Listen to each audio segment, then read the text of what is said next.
When someone thinks of the founding fathers of the nation or of the state of Georgia, some might think George Washington or Hernando de Soto, Christopher Columbus.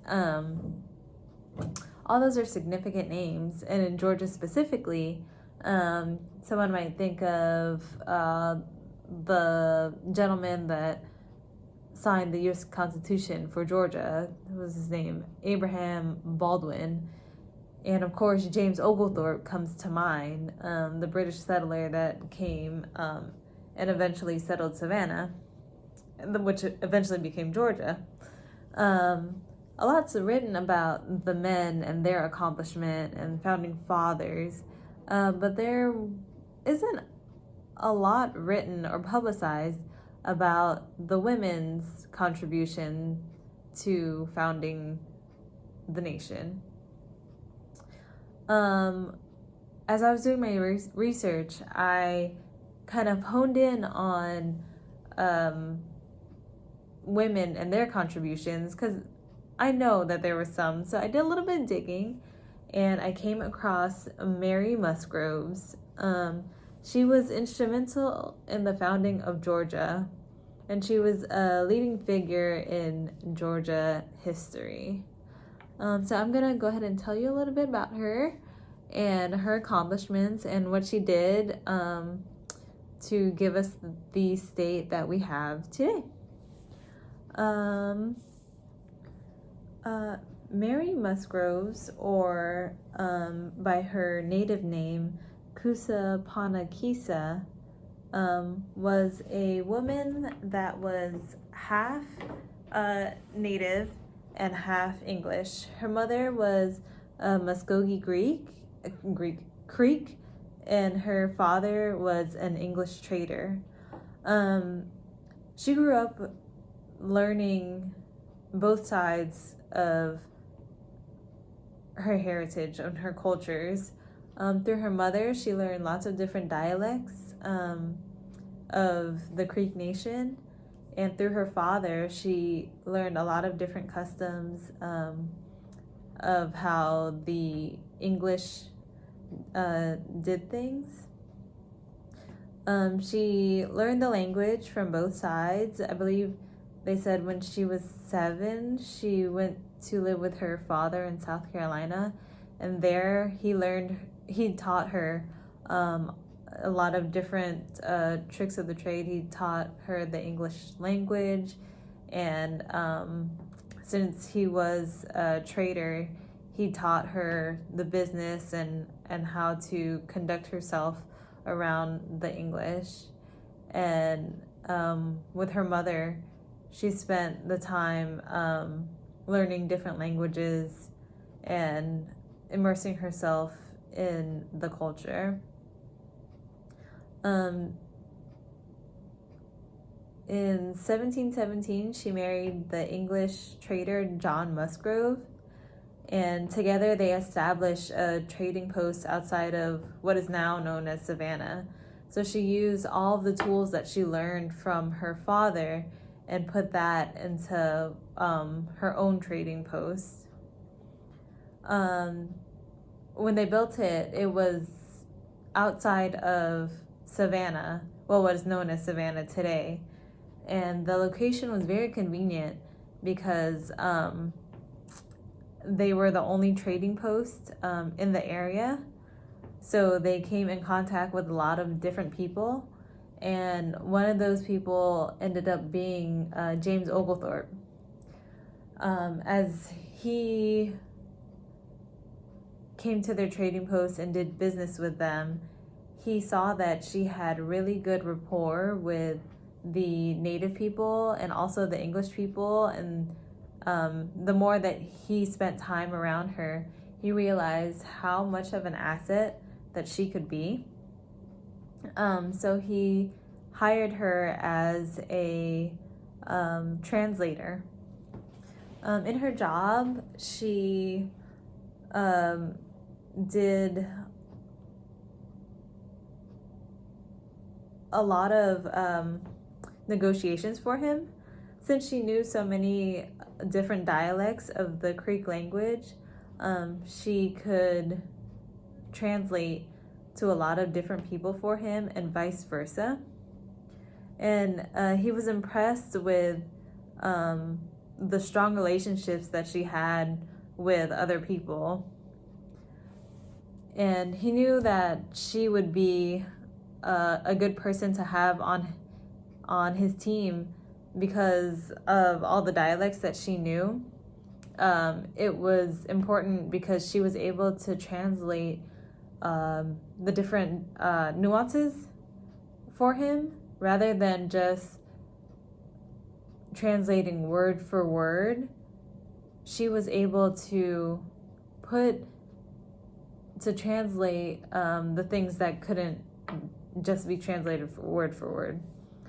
She could really put in the meaning that both of the sides were trying to get across.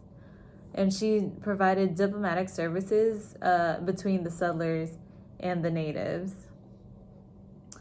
She worked with him for quite a while, and in that time, her husband died, and she has a very interesting personal life. I don't think I'll get into that in this video, but she had 3 husbands, and the entire story is very interesting. If I have time, I'll get to that at the end. But her first husband, John Musgrove, dies, and he was a wealthy man. And when he died, he left her lots of money. She was the richest woman in Georgia at the time. And she ended up marrying Jacob Matthews, who was actually John Musgrove's indentured servant. He was much younger than her, and she kind of just married him to keep her land because she had a lot of it. With Jacob Matthews, she opened another trading post near the Altahama River near Yamaha Bluff. And just like her first trading post, the location is also significant because there she helped with the natives and the English. There at the trading post near Yamakra Bluff, she did significant work with the chief there. I believe his name was Tomochichi. She helped Tomochichi and Oglethorpe maintain good relations. She helped them communicate and to trade, but she also helped both the natives and the settlers to help each other and help with the needs of each other. She maintained a good relationship between the two and helped with negotiations for a treaty because Oglethorpe and Tomochichi both wanted peace. And through Mary Musgrove, they were able to maintain that peace, to come to an agreement that would be beneficial for both sides. And through her, they were able to do that. For all the time that she worked with Oglethorpe and with the natives, she was gifted a lot of land and a lot of money.